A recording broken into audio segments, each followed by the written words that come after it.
الرحيم، وأصلي وأسلم على المبعوث رحمة للعالمين سيدنا محمد عليه أفضل الصلاة وأتم التسليم. أحبتي في الله، السلام الله عليكم ورحمته وبركاته. وهو لقاؤنا يتجدد مع حضراتكم، وسنتحدث اليوم بمشيئة الله جل وعلا عن بعض الأمور الهامة التي نهى عنها النبي صلى الله عليه وسلم مع كوننا نقوم بفعلها.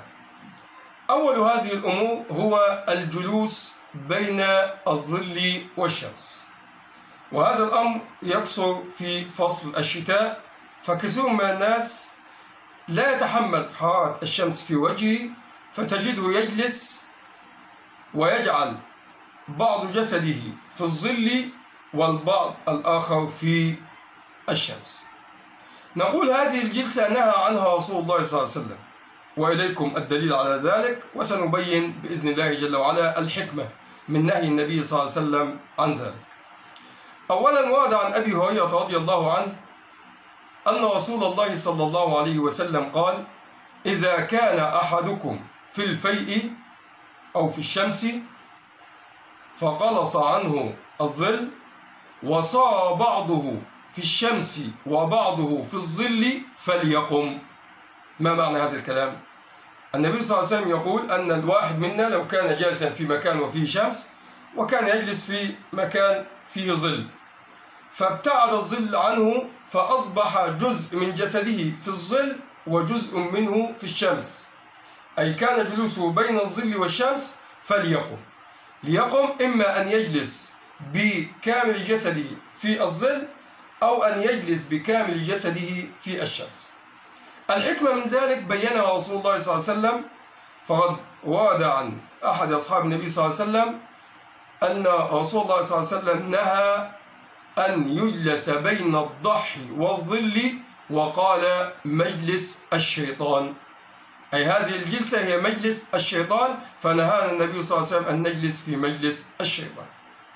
وعن بريدة عن أبيه قال: نهى رسول الله صلى الله عليه وسلم أن يجلس الرجل بين الظل والشمس، وقال: مجلس الشيطان.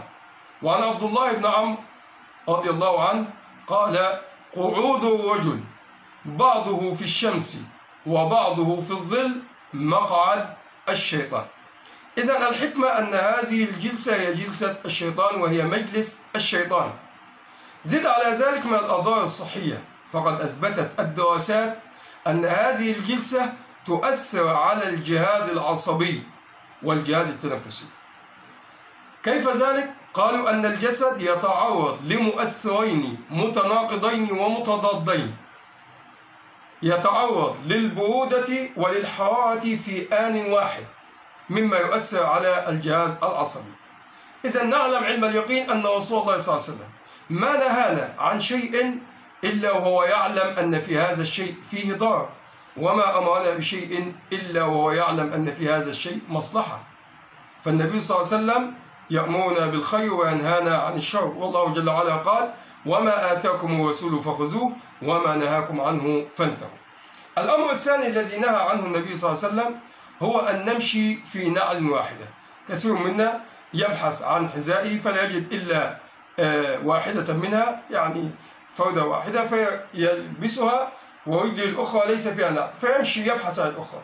نقول هذا منهي عنه. لما؟ لأن هذه هي مشية الشيطان. وإليك الدليل.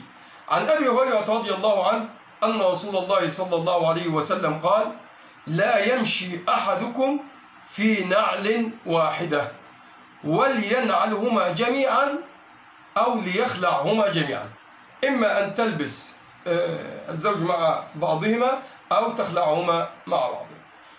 والدليل على ذلك أن هذه مشية الشيطان ما ورد عن أبي هريرة رضي الله عنه قال: قال رسول الله صلى الله عليه وسلم: إن الشيطان يمشي في النعل الواحد. الأمر الثالث الذي نفعله من الأفعال التي يفعلها الشيطان، وذكرناها في اللقاءات السابقة، هو الأكل باليد الشمال. وقد نهى النبي صلى الله عليه وسلم في الحديث عبد الله بن عمر رضي الله عنه قال: قال رسول الله صلى الله عليه وسلم: لا يأكلن أحدكم بشماله ولا يشربن بها. فإن الشيطان يأكل بشماله ويشرب بها. إذن لا ينبغي علينا أن نتشبه بالشيطان، إنما الأكل يكون باليد اليمين. ونبهنا أن كثير من الناس يأكل بالشوكة، فإذا به يمسك السكين بيد اليمين ويقطع ويأكل بيد اليسرى. نقول لك يا أخي المسلم هذا لا يجوز. كذلك أريد أن ننبه على أنه ينبغي علينا أن ننبه أبناءنا منذ الصغر، نأخذ بالنا منذ الصغر. فالطفل يأكل بيده اليسرى ونحن لا نلقي له بالا، فعلينا أن نمسك بيده مرة تلو الأخرى ليتعود على أن يأكل بيده اليمنى. وذلك النبي صلى الله عليه وسلم لما رأى رجلا يأكل بيده اليسرى الشمال فقال له كل بيدك اليمنى، فقال لا أستطيع، فقال له النبي صلى الله عليه وسلم لا استطاع، فقيل أنه شلت يده لأنه تكبر على هذا الأمر.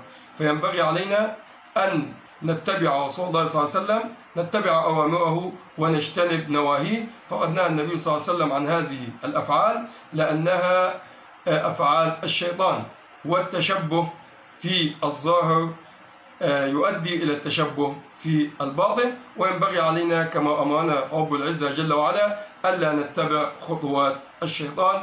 أسأل الله جل وعلا أن يفقهنا وإياكم في الدين وأن يعلمنا التأويل. وسلام الله عليكم ورحمته.